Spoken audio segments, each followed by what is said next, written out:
The day your name failed the test section the invisible test. No one announced the test. There was no countdown displayed on screens around the world, no emergency broadcast interrupting regular programming, no voice descending from the heavens to explain the rules, no pamphlets distributed to every household outlining what would be measured and when and how and why, because tests that are announced can be prepared for, and preparation defeats the purpose of measurement. And the purpose of this measurement was to see what people did when they believed no one was watching, when they assumed their small decisions existed in a vacuum, when they operated under the comfortable illusion that hesitation was harmless and delay was neutral, and later was a valid destination rather than a slow form of abandonment. That was the first cruelty. The test had already been running for years, perhaps decades, perhaps longer.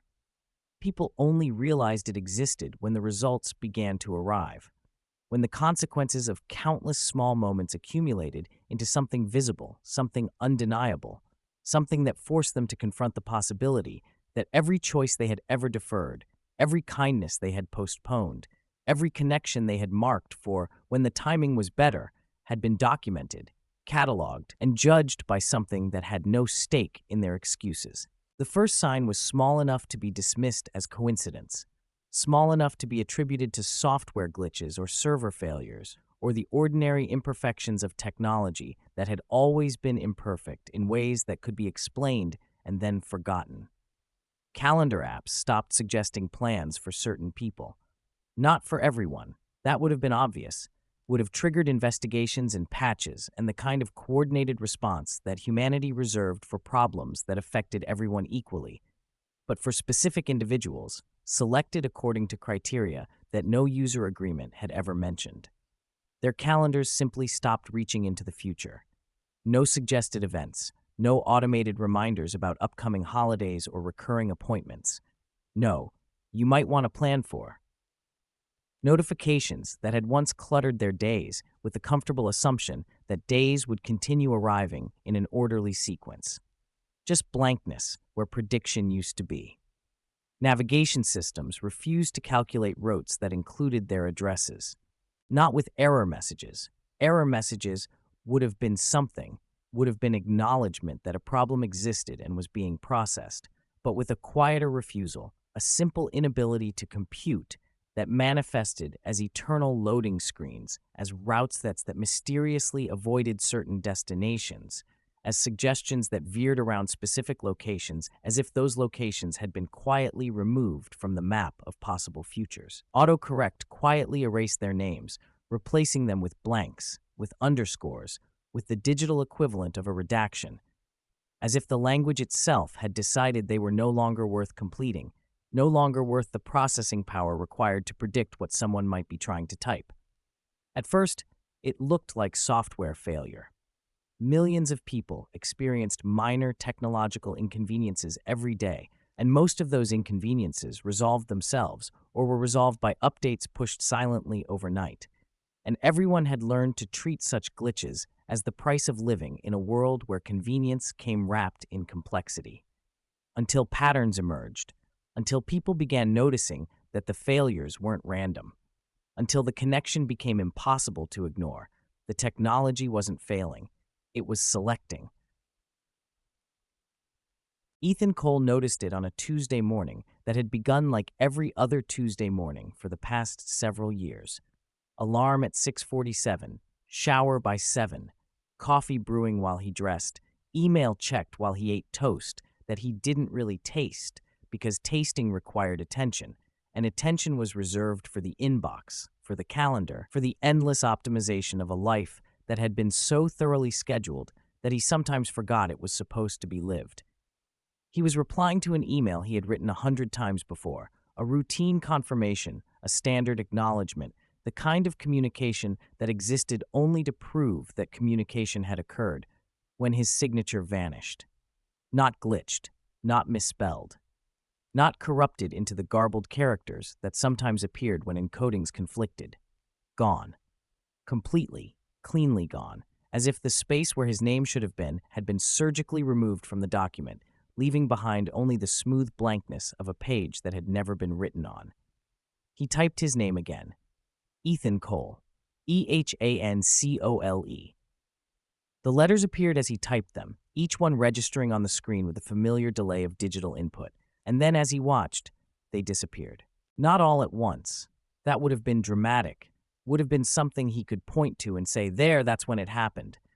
But gradually, character by character, fading like ink exposed to sunlight that moved impossibly fast, erasing themselves as if his name were a mistake that the document was politely correcting.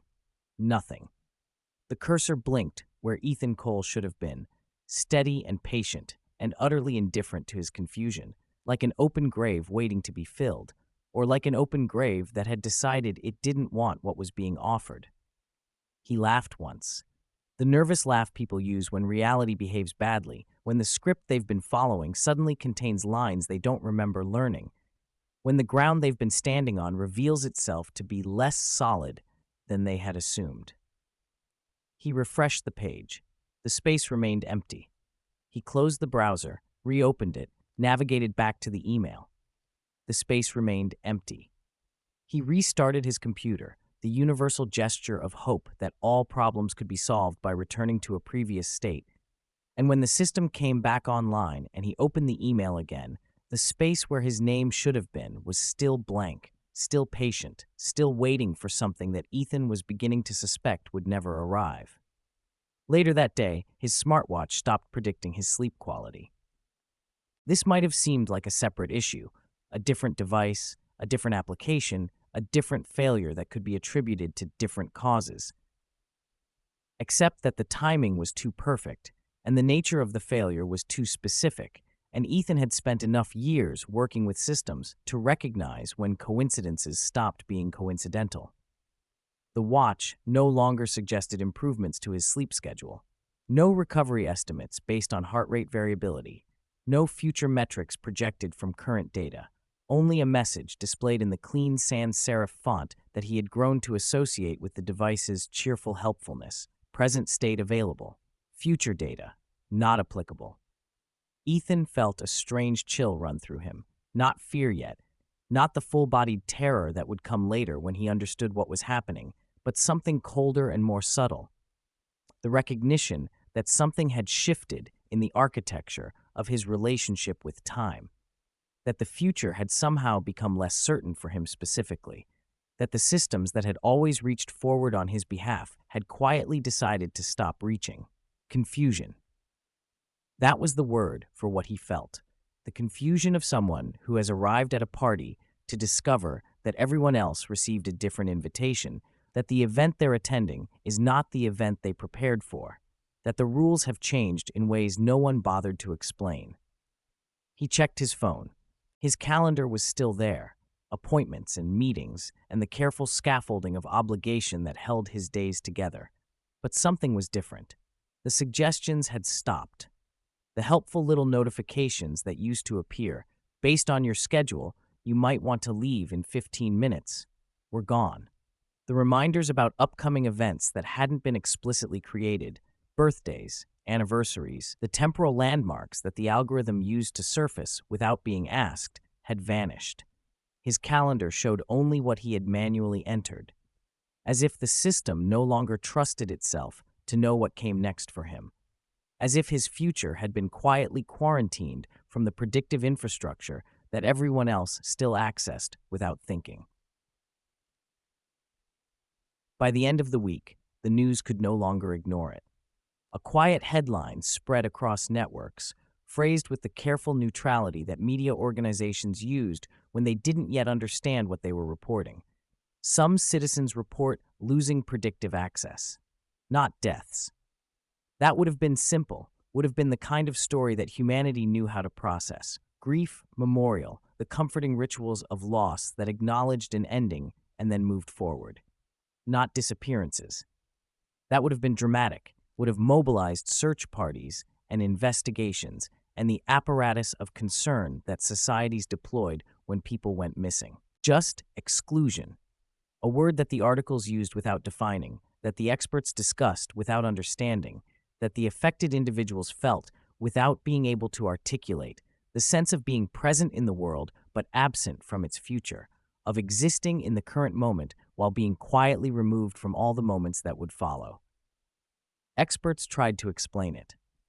Psychologists blamed stress, suggested that the affected individuals were experiencing a form of technologically mediated anxiety, recommended therapy and digital detoxes, and the usual prescriptions for conditions that didn't actually have medical causes. Engineers blamed corrupted data sets, theorized about cascading failures in the machine learning systems that powered prediction, published papers about edge cases and training biases that no one would ever actually fix. Governments blamed vendors, held hearings where executives in expensive suits explained that they were looking into the matter and taking all reports seriously and committed to providing the best possible user experience. The language of accountability without responsibility, the bureaucratic poetry of organizations that had learned to absorb criticism without changing anything. But none of them answered the question people were too afraid to ask out loud. Why only certain names? If this were a technical failure, it would affect everyone randomly. If this were a cyber attack, it would target valuable individuals, politicians, executives, people whose exclusion would cause visible disruption. If this were a natural phenomenon, it would follow patterns that science could identify and eventually explain. But the selection criteria were invisible. The affected individuals had nothing obvious in common. They came from different countries, different professions, different economic backgrounds, different ages and genders, and every other demographic category that sociologists use to sort humanity into comprehensible groups. Some were kind, some were cruel, some were successful, some were struggling, some had committed crimes, some had never broken a law in their lives. The only pattern, if there was a pattern, was hidden, concealed in data that no one had access to, recorded by systems that no one had authorized, measured against criteria that no one had been told to meet. The test had been running for years, and no one had known they were being tested. The answer arrived without ceremony. Not publicly, no press conferences, no official announcements, no coordinated rollout of information that would have given humanity time to prepare. Personally, one person at a time, each one receiving confirmation that they had failed something they hadn't known existed, that they had been measured and found wanting, that the small choices they had assumed were private had been observed and recorded and judged by something that did not share their assumptions about what privacy meant. Ethan was standing in line at a coffee shop when his phone vibrated. The shop was ordinary, the kind of place that existed in every city, serving adequate coffee to people who needed caffeine more than they needed quality, providing a momentary pause between obligations that stretched endlessly in both directions. He was thinking about nothing in particular, his mind wandering through the comfortable fog of routine, when the notification arrived. One notification. No app icon, not the familiar symbols of messaging applications or social media platforms or any of the digital intermediaries that usually stood between him and information. No sender, not a name or an address, or any of the identifying information that his phone usually displayed to help him decide whether a message was worth reading. Just text, plain, unformatted text appearing on his screen as if the phone itself had decided to speak. You failed a test you did not know you were taking. The message didn't allow replies. The interface that usually appeared for responding to texts was absent, replaced by a static display that offered no interactive elements, no way to question or argue or demand clarification. It didn't explain itself. No context, no preamble, no gentle introduction that would have softened the blow of what was being communicated. It simply continued. The test was not about intelligence, not about morality, not about intent. The test was about response. Ethan's mouth went dry. Around him, the coffee shop continued its normal operation. People chatted about weekend plans, laughed at jokes he couldn't hear, complained about prices with the comfortable certainty of people whose complaints were performance rather than genuine distress, unaware that something fundamental had just shifted inches away from their lives, unaware that one of them had just received a verdict, unaware that the test they were all taking had just produced a result. He typed back instinctively, his fingers moving before his conscious mind could assess whether responding was possible or advisable or even meaningful. What test? The question sat on his screen for a moment, the cursor blinking as if considering whether to transmit. No response. The screen dimmed, returning to its normal state, displaying the time and the weather and the other ambient information that phones provided without being asked. As if the conversation had never happened, as if the message had been a hallucination or a dream or a momentary crack in reality that had already sealed itself shut. But Ethan knew it wasn't a hallucination, knew it wasn't a dream, knew with the cold certainty of someone who has just been handed information they can't unfeel, that something had spoken to him, something that knew his name, something that knew what he had done, something that had been watching long enough to render a verdict that he wasn't sure he could appeal. Section 2. The results arrive. That night, Ethan searched obsessively. His apartment, neat, organized, optimized for efficiency in ways that left no room for the messiness of actual living, became a command center for investigation, his laptop open on the kitchen table, his phone beside it, his tablet propped against a stack of books that he had bought and never read because reading required time, and time was something he had always been saving for later. The internet was alive with whispers, forums that had once discussed mundane topics, technology support, consumer complaints, the endless discourse about nothing that filled the digital spaces humanity had created for itself, were now filling with something different. Stories, confessions, questions that no one could answer. People comparing symptoms, screenshots of identical messages, the same phrases appearing on different devices in different languages, the same cold verdict delivered to strangers who had nothing in common except the sudden awareness that they had been measured. Stories that matched too closely to be coincidence, too similar in structure, too identical in tone, too precisely coordinated to be the product of independent events. One phrase kept appearing, the invisible test.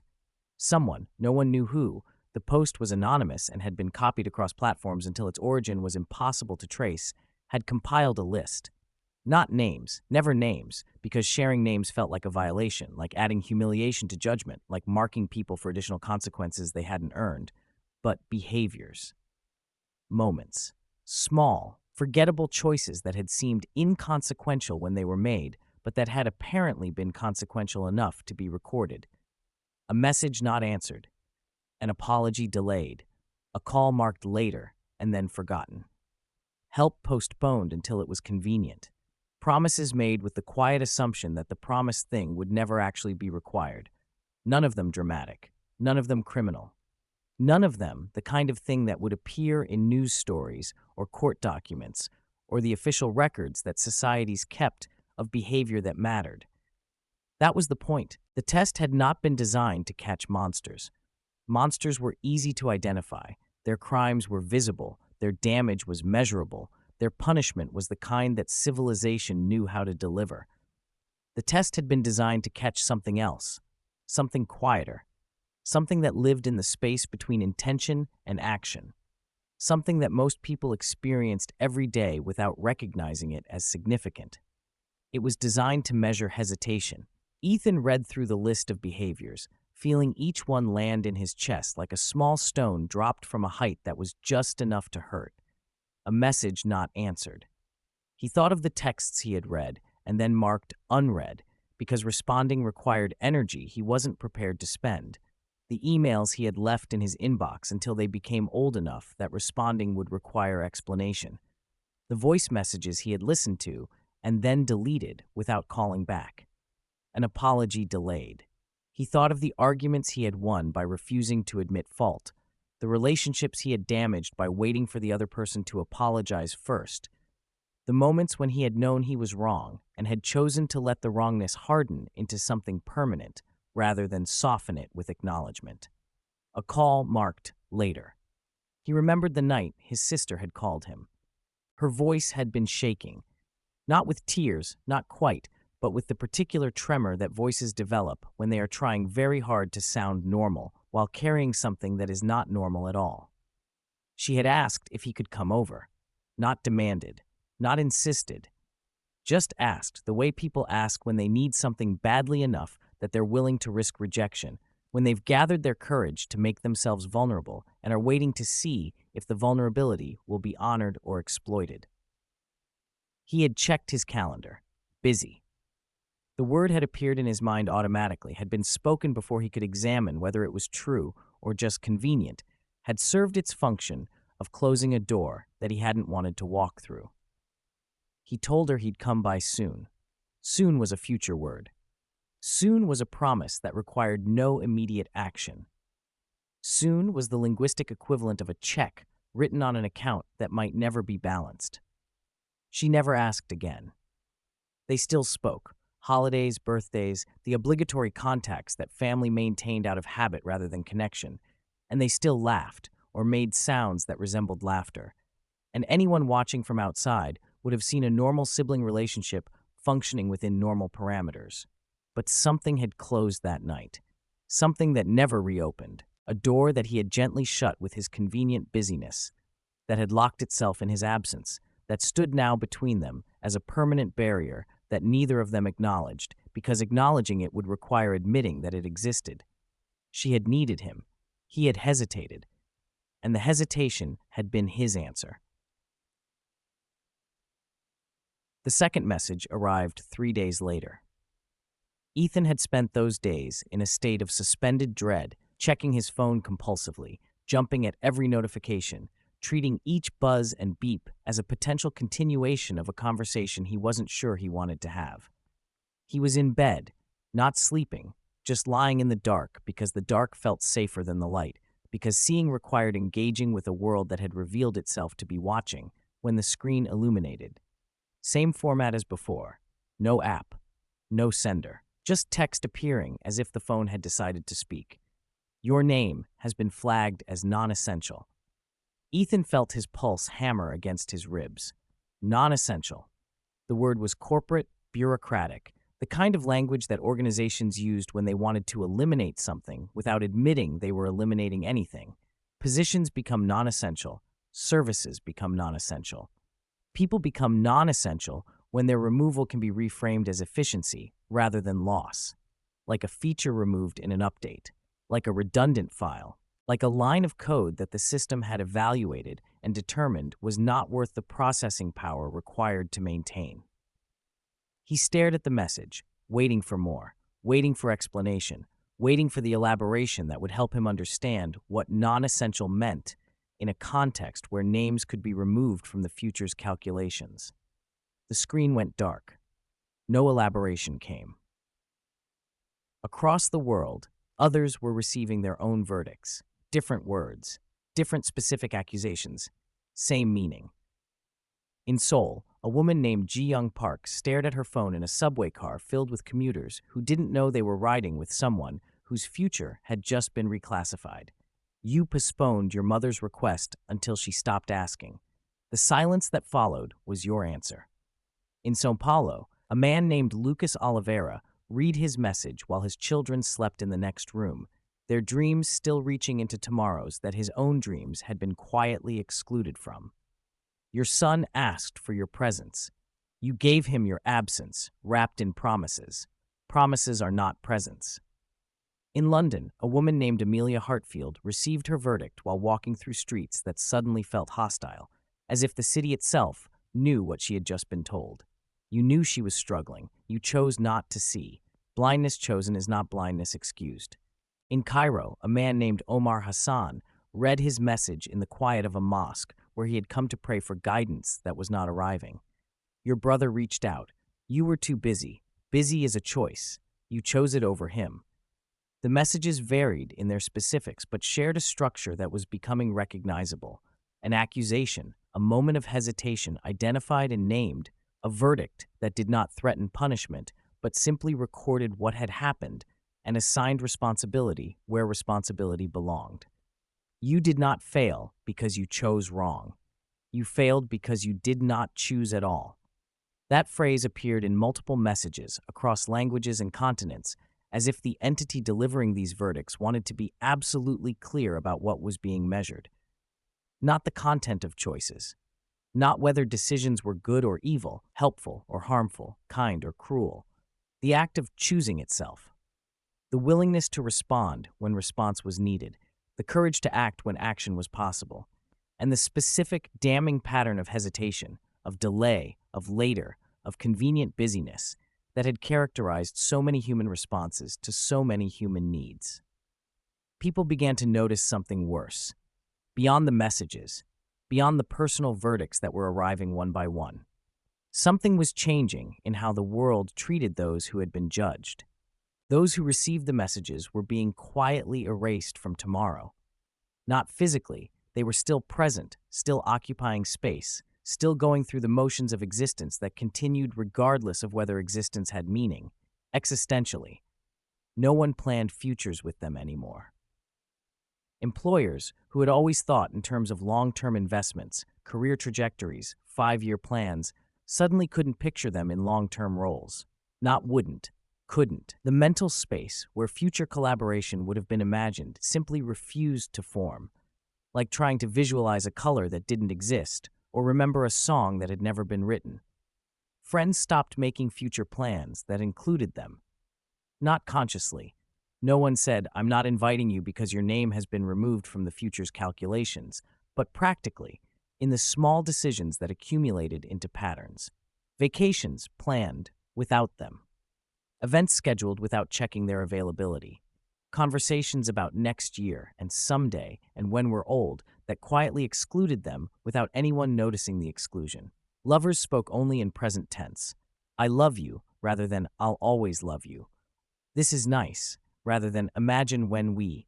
"I'm glad you're here," rather than "I can't wait until." As if instinctively, without instruction or coordination, humanity began treating them like borrowed time. Like visitors whose departure was certain even if its timing was unclear. Like guests who had already outstayed their welcome, but whose leaving had not yet been formally requested. Section 3. Name erasure. The phenomenon had no official name because no official institution was willing to acknowledge it existed. Governments had formed committees that produced reports that were classified before anyone could read them. Technology companies had issued statements that denied responsibility while carefully avoiding denying that anything was happening.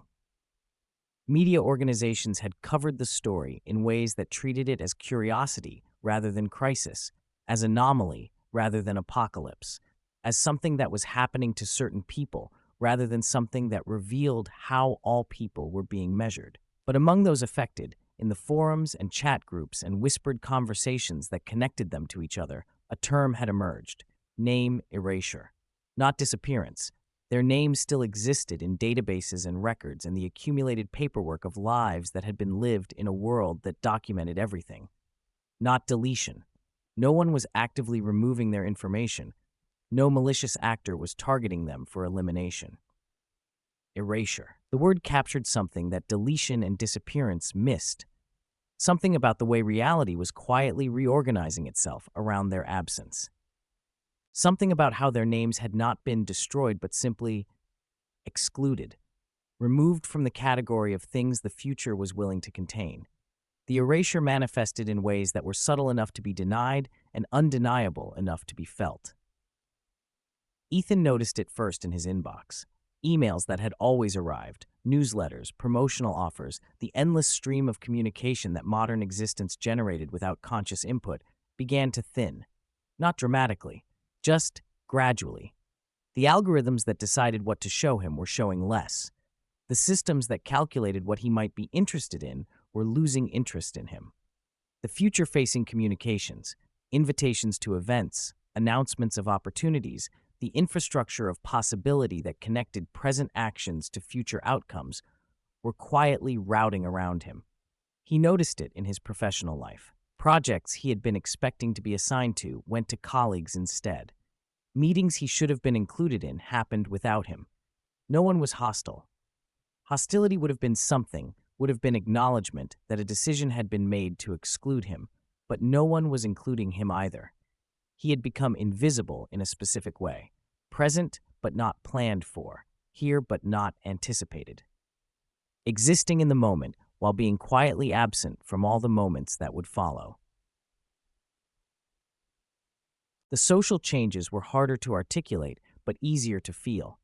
People he had known for years began treating him differently, not badly, not cruelly, just cautiously, as if he were a guest who might leave at any moment, whose presence was welcome, but whose permanence was not assumed. Old friends stopped suggesting plans that extended beyond the immediate future. Let's get coffee this week, instead of we should take that trip we've been talking about. Good to see you, instead of can't wait to see you again. The temporal horizon of their relationships had contracted without anyone discussing the contraction. His family was the same. His parents, whom he saw rarely, whom he had been meaning to visit more often, whom he had marked for later so many times that later had become never, had stopped asking when he would come home. They didn't complain. They didn't express disappointment. They just stopped asking, as if they had finally internalized that the question would never receive the answer they wanted and had decided to spare everyone the discomfort of continuing to ask. His sister, the one he had failed the night she called, the one whose door had closed and stayed closed, had withdrawn further. Not angrily, not visibly, just the quiet withdrawal of someone who has stopped expecting anything and has found peace in the absence of expectation. She still returned his calls when he made them. She still answered his texts when he sent them. But the initiative was entirely his now. She no longer reached out, no longer made the first move, no longer took the risk of vulnerability that he had failed to honor years ago. He had been removed from her future, not through any announcement or confrontation, through the slow accumulation of evidence that his presence in her future had never been reliable and was therefore not worth planning around. The most disturbing change was how natural it all felt. No one seemed to notice that they were treating him differently. No one commented on the shift. No one acknowledged that anything had changed. When he asked, directly, explicitly, forcing the question into conversations that were designed to avoid it, people looked at him with confusion. What do you mean? Everything's the same. I don't know what you're talking about. Are you feeling okay?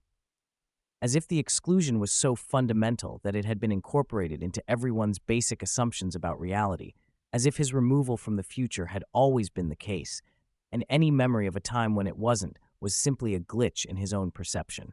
Society was instinctively treating erased people differently. No laws had been passed, no announcements had been made, no instructions had been issued. But the behavior changed anyway. Humanity, or whatever system governed humanity's collective behavior, had received information about who was worth including in tomorrow and had adjusted accordingly, without discussion, without debate, without any of the democratic processes that were supposed to govern decisions about who belonged and who didn't. The test had rendered its verdict, and the world was reorganizing itself around that verdict, quietly, efficiently, without any mechanism for appeal. Ethan tried to fight it. He forced plans.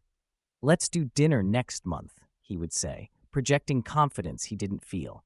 The people he spoke to would nod, would agree, would make the sounds of assent that civilized people made when they didn't want to refuse directly. And then the plans would somehow fail to materialize. Schedules would conflict. Something would come up. The dinner would be postponed, and then postponed again, and then quietly forgotten by everyone, except Ethan, who marked each failure in a private ledger of evidence that his name was no longer welcome in the future's calculations.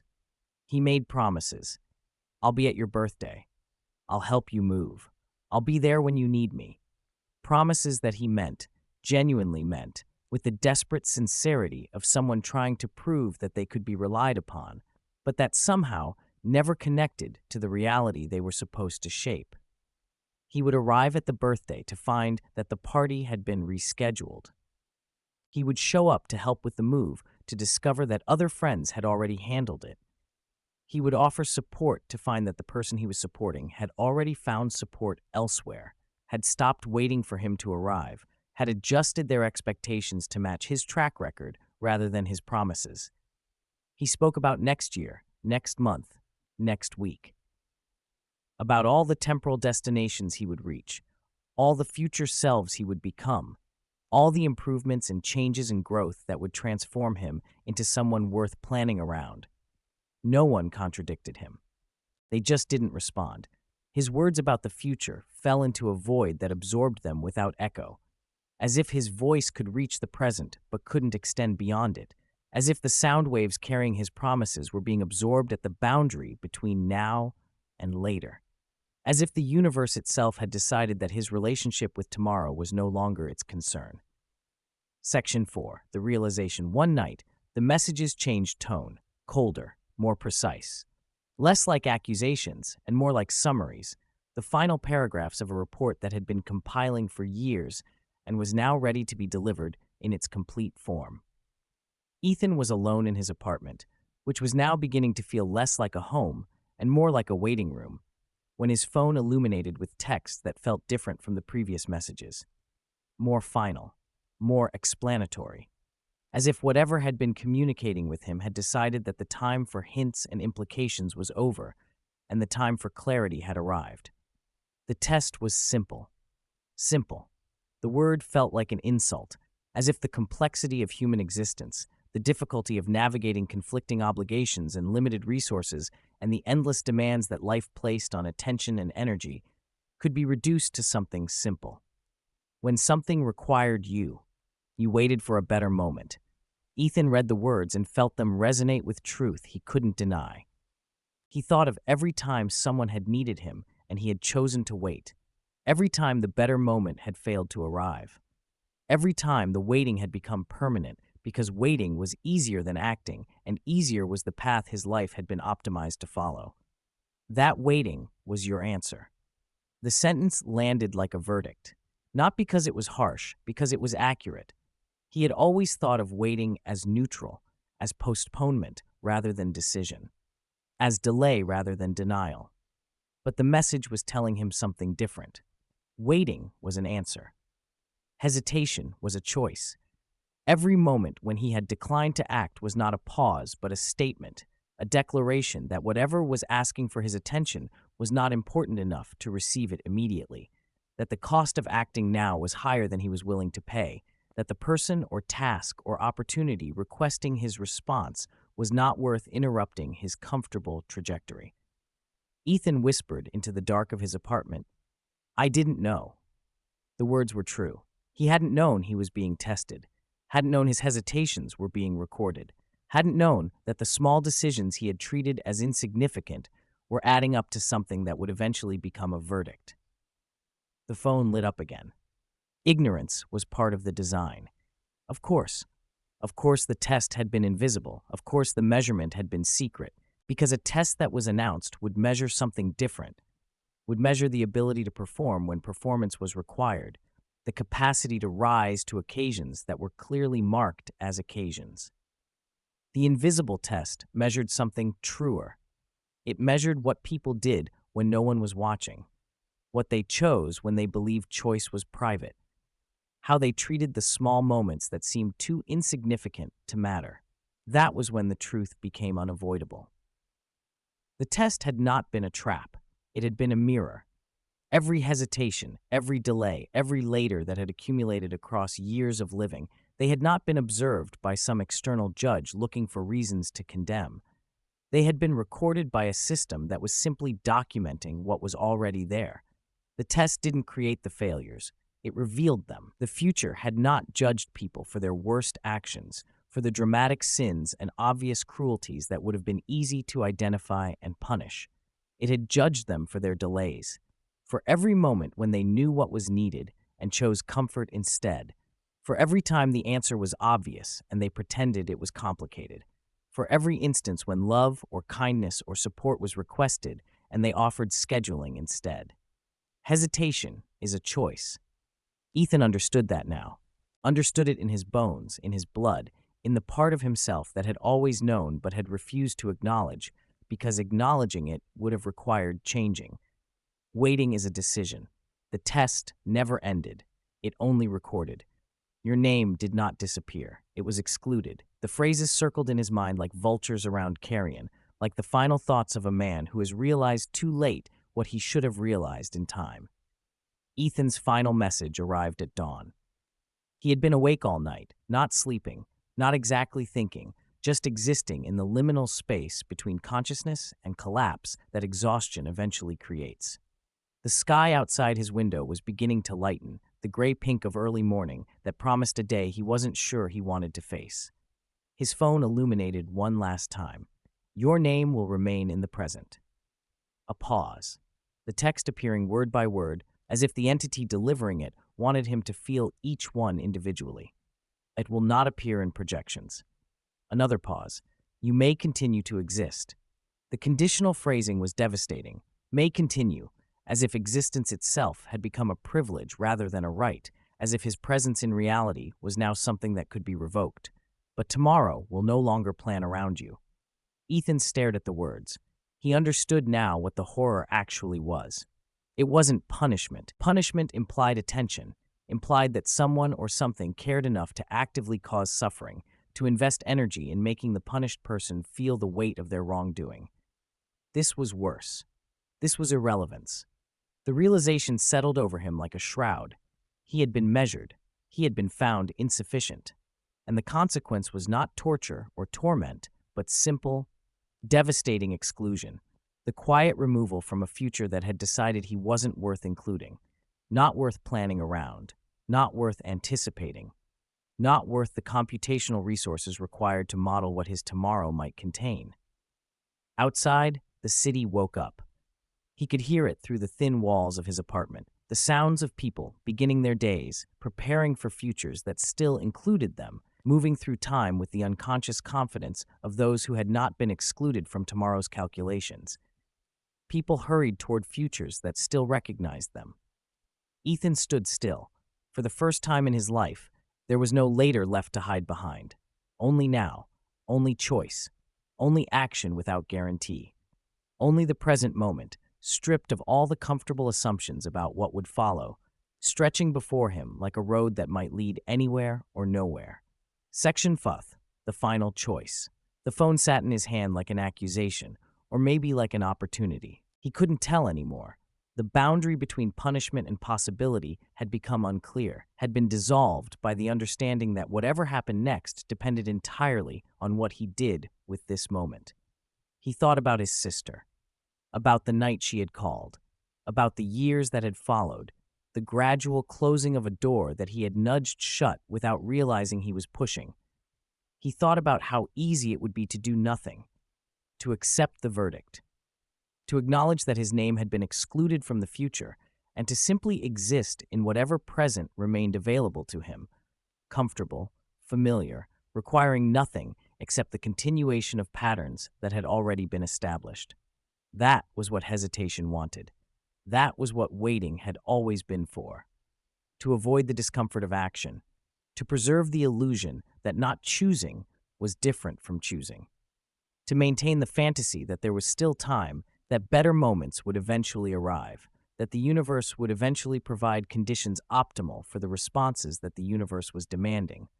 But the test was over. The verdict had been delivered. And the result, he understood this now with the clarity that only arrives when everything else has been stripped away, no longer mattered. He picked up his phone, typed his sister's number, not because it would restore his name. The future had made its calculation, had excluded him from its projections, had rendered judgment that he was not worth planning around. Calling his sister wouldn't reverse that judgment, wouldn't convince whatever system had evaluated him to reconsider its assessment, wouldn't magically restore him to the category of people whose tomorrows were still being computed. Not because the future demanded it. The future was finished demanding things from him. It had made its determination and moved on, had reorganized itself around his absence, had stopped waiting for him to act, because waiting was something it was no longer willing to do on his behalf, but because the test was over, and the result no longer mattered. What mattered was this moment, what he chose to do with the present that was still available to him, whether he would spend whatever time remained the way he had spent all the time before, waiting, hesitating, postponing, or whether he would finally do the thing that the test had been designed to measure, act. The phone rang, once, His heart hammered, twice. His breath caught, 3 times. He almost hung up, the old reflex, the comfortable escape of deciding that she must be busy, that he would try again later, that the better moment had not yet arrived. 4 times. 5. Click. Hello? Her voice was the same as it had been 7 years ago. Older, maybe, more tired, but fundamentally unchanged. The voice of his sister, the person who had reached out when she needed him and had received his absence instead of his presence. Ethan opened his mouth. No oracle spoke first. No system provided suggested responses. No algorithm calculated the optimal phrasing to maximize the probability of a positive outcome. For once, the words had to come from him. Just him. Just his voice. Just the vulnerable, terrifying experience of speaking without knowing how the speech would be received. "Sarah," he said, "I'm sorry." A pause. The pause stretched. He felt each second of it, the weight of years compressed into a moment of silence, the accumulated evidence of his failures hanging in the space between them, the verdict that had been rendered by someone other than his sister, but that she had reached independently through her own experience of his hesitations. For what? She asked finally. The question could have been hostile, could have been a trap, an invitation to enumerate his failures that would then be used against him, a cataloging of specific wrongs that would demonstrate the inadequacy of any apology he might offer. But it didn't sound hostile. It sounded tired. It sounded like someone who had stopped expecting anything and was genuinely curious why he was calling now, after all this time, when all this time had made calling seem impossible. "For the night you called," Ethan said, "for saying I was busy, for not coming over, for—" his voice cracked, "for treating you like you could wait, when you couldn't, when you shouldn't have had to." Another pause. Longer this time. He could hear her breathing through the phone, steady, measured, the breath of someone deciding how to respond to something unexpected. "That was 7 years ago," she said. "I know. Why now?" The question was reasonable. Why now after all this time? Why this moment, when so many moments had passed without action? Why had he finally chosen to reach out when the choosing had been available all along? He couldn't tell her the truth, couldn't explain the messages, the verdict, the name erasure, the invisible test that had been running for years without his knowledge. It would sound insane, the ravings of someone who had lost touch with reality, who was inventing cosmic explanations for feelings that were simply human. So he told her a different truth. One that was also true, even if it wasn't the whole truth. "Because I ran out of later," he said. "Because I finally understood that waiting was an answer. That every time I said soon or later or when things are less busy, I was saying no, and I didn't want no to be my final answer." Silence. The silence of someone processing something unexpected. The silence of years of distance being reconsidered in light of new information. The silence of a door that had been closed for so long that everyone had forgotten it could open. "I don't know if I can forgive you," Sarah said finally. The words were honest. Not cruel. Cruelty would have required the investment of anger, and she didn't sound angry. Just honest. The honesty of someone who had learned not to promise things she wasn't sure she could deliver. "I'm not asking you to," Ethan said. "I'm just telling you that I know what I did, that I understand why you stopped reaching out, that I'm sorry. Not sorry in the way that expects something in return. Just sorry, because you deserved better, and I didn't give it to you." Another silence. Then, quietly, "Thank you." Not forgiveness. Not reconciliation. Just acknowledgement. The recognition that something had been said that needed to be said, that words had finally been spoken that should have been spoken years ago, that the silence between them had been broken, even if what replaced it was uncertain. "Can I call you again?" Ethan asked. The question was terrifying. Terrifying because the answer might be no. Terrifying because he was asking without knowing, without guarantee, without any system that could tell him the probability of success or failure. Just him. Just hope. Just the vulnerable experience of wanting something and being willing to be denied. "I don't know," Sarah said, "but you can try. You can try." It wasn't yes. It wasn't certainty. It wasn't the restored relationship he might have wanted, the dramatic reconciliation that movies promised when estranged siblings finally connected. It was something smaller, something more honest. Permission to attempt something without knowing if the attempt would succeed. Okay, Ethan said. I'll try. Okay, Sarah said. The call ended. The screen went dark, and Ethan sat in his apartment in the gray light of morning, holding a phone that had just facilitated something that no algorithm had predicted, no system had optimized, no test had guaranteed: a conversation, a beginning, or maybe just an ending to a silence that had gone on too long. He didn't know which, and for the first time in his life, not knowing felt okay. Section this, ending, silence. The weeks that followed were quiet, not the dramatic quiet of catastrophe, no explosions, no collapses, no obvious evidence that anything fundamental had changed in the structure of his life. Just the ordinary quiet of days passing, of time continuing, of existence persisting in the way that existence persisted, regardless of whether it had meaning or direction or any of the other qualities that made persistence feel worthwhile. Ethan called his sister again and again. Not on a schedule. Schedules were too close to the optimization he was trying to escape, but when he thought of her, which turned out to be more often than he would have predicted. Sometimes she answered, sometimes she didn't. When she answered, they talked, tentatively at first, like strangers who shared memories, then more easily as the conversations accumulated into something that resembled reconnection. When she didn't answer, he left messages, not demands for response, just words. Hey, it's me, thinking of you. Hope you're okay. The kind of messages that expected nothing, the kind of messages that were actions in themselves, not prompts for actions in return. He called his parents, visited once, then again. The visits were awkward. Years of distance had created habits of disconnection that couldn't be immediately overcome. But they were visits. Presence, not promises. Showing up, not explaining why showing up had taken so long. He didn't receive any more messages from whatever had been communicating with him. The phone remained silent on the topic of tests and verdicts and names excluded from future calculations. He checked sometimes, late at night, when the quiet became too loud, when the uncertainty of his situation pressed against him like a weight, but the screens showed only the normal information that screens displayed: time, weather, notifications about nothing in particular. The future did not comment on his actions, did not acknowledge his attempts, did not confirm or deny whether anything he was doing was sufficient to change the verdict that had been rendered.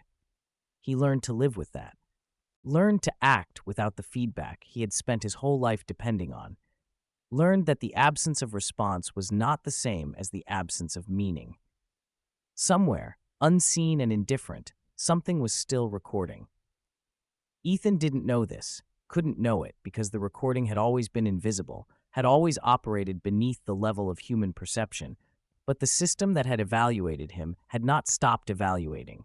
It simply evaluated differently now, not for the tests that had already been completed, for whatever came next. The final data point it recorded about Ethan Cole was small, not dramatic, not the kind of thing that would appear in stories about great transformations or redemptive arcs or the triumphant overcoming of personal failings. Just this: subject acted without expectation. 6 words. The summary of a life that had spent decades acting only with expectation, only when outcomes were guaranteed, only when systems had provided permission. Now acting differently, now acting anyway, not because the future promised it would restore his name, not because the verdict offered terms for appeal, not because anyone or anything had guaranteed that his actions would matter, would count, would add up to something that justified the discomfort of performing them. Just because. Just because the present was what he had. Just because action was what he could do. Just because the test was over, but the testing, the eternal measurement of what people did with the moments they were given, never really stopped. The final morning came like every other morning. Ethan woke in his apartment, still neat, still organized, but somehow warmer now, as if the space had absorbed something from the life being lived within it.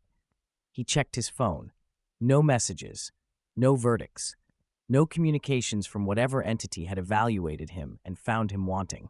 Just the ordinary silence of a device that was waiting for him to use it rather than using him.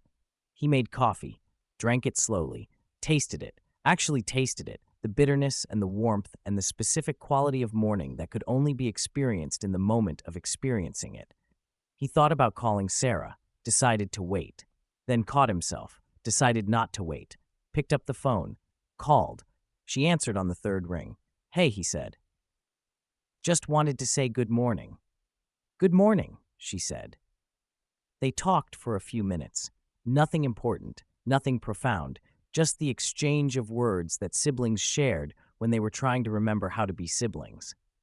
When the call ended, Ethan set the phone down and looked out the window at a city that was continuing its existence without any obvious awareness of tests or verdicts or names being excluded from the future. People walked to work. Cars moved through traffic. The machinery of civilization ground forward, as it always had, as it would continue to do regardless of what any individual chose to do or not do. He was still excluded. He could feel it, the subtle absence of inclusion, the way systems continued to route around him, the sense that his name remained flagged as non-essential in calculations he would never see. But he was still here, still present, still capable of action, even if the actions were small, even if the outcomes were uncertain, even if no system would ever confirm that what he was doing mattered. That had to be enough. Not because he had chosen to settle for less than he wanted, because it was true. The present was all anyone had ever actually possessed. The future, even before the test, even before the withdrawal, even before names started disappearing from projections, had always been a loan, an advance on time that might never arrive. A bet on continuation that was never guaranteed. He had spent his life treating that loan as an asset. Now he understood it had always been a liability, a debt that accumulated every time he postponed something that mattered. A balance that came due eventually, regardless of whether he was ready to pay. The test had shown him the bill, the verdict had shown him the cost, and the silence that followed, the absence of response, the future's refusal to confirm or deny or comment on anything he did, had shown him something else. Something that might have been freedom, or might have been punishment, or might have been both, simultaneously, the way everything in life was, both once you looked at it closely enough. The future did not respond to Ethan Cole. It did not confirm that his actions had changed his status. It did not deny that change was possible. It simply continued, calculating, recording, evaluating, in whatever way it continued, for whatever purposes it served, according to whatever logic governed its operations. Ethan continued too, not because he knew what would happen, not because he expected anything, just because continuing was what he could do. Just because the present was what he had. Just because the test, though over, had taught him something that the verdict could not take away. Action was possible, even without permission, even without guarantee, even without the systems that had always told him what to do and when to do it, and whether the doing would be worth the effort. He could act. He could try. He could reach out to people he had failed and offer them the only thing he had left to offer, presence, without the promise of continuity. Now without the assumption of later. Attention, without the expectation of return. That was the lesson. Not redemption. Redemption implied a restoration to previous status, and his previous status had been the problem. Not forgiveness. Forgiveness implied that someone with authority had decided to overlook his failures, and no one had decided anything. Just this. The test never ended. It only recorded. And what it recorded now was different from what it had recorded before. Not guaranteed to be enough. Just different. Just present. Just the small, unspectacular truth of a man who had finally learned to stop waiting. The phone sat on the table, silent, waiting. Not for permission, not for guarantee. Just waiting to be used if Ethan chose to use it. He would use it again. He knew that now. Would call his sister, his parents, the people he had marked for later and then forgotten. Would show up when showing up was possible, would act when action was available, not because the future had promised to notice, but because noticing was no longer the point. The test had been about response. He had learned to respond, not perfectly, not completely, just at all. And somewhere, in whatever system tracked such things, a final entry was being made. Not success, not redemption. Not the triumphant conclusion of a story about a man who overcame his failures and was restored to the future's good graces. Just this, recording continues. Status, present. Future projection, pending. The verdict had been rendered, the exclusion remained, but the recording continued, and pending was not denied. Pending was not permanent. Pending was the closest thing to hope that the system was capable of offering. Ethan looked out the window. The city moved. Time passed, and somewhere, in the space between now and whatever came next, a name that had been excluded from the future's calculations remained. Not restored, not forgotten, just present. Waiting to see what would happen, waiting to be recorded, waiting finally in a way that was not avoidance, in a way that was simply human. The future does not forgive those who wait, but sometimes, rarely, it watches those who stop. End.